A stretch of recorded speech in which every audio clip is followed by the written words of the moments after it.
هل أتى على الإنسان حين من الدهر لم يكن شيئا مذكورا إنا خلقنا الإنسان من نطفة أمشاج نبتليه فجعلناه سميعا بصيرا إنا هديناه السبيل إما شاكرا وإما كفورا إنا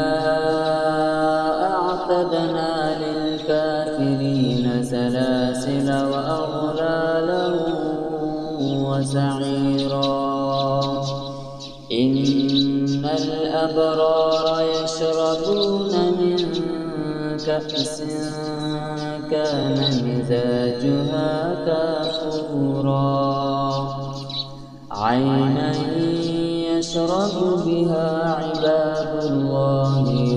يفجرونها تفجيرا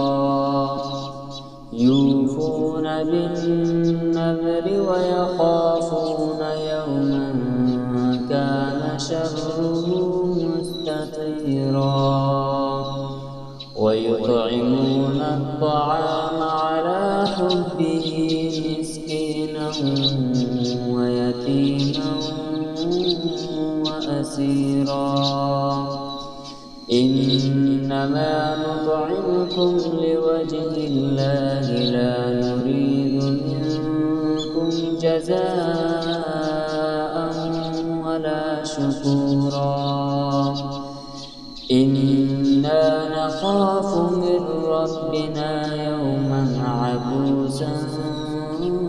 قمطريرا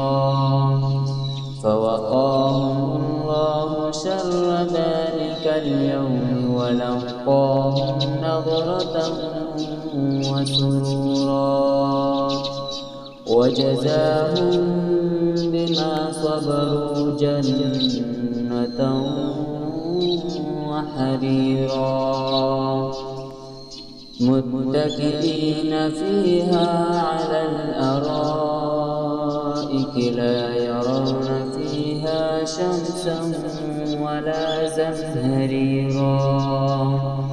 ودانية عليهم ظلالها وذللت قطوفها تذليلا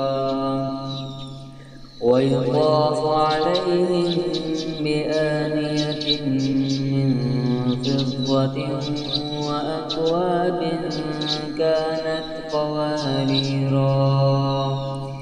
قوارير من فضة قدروها تقديرا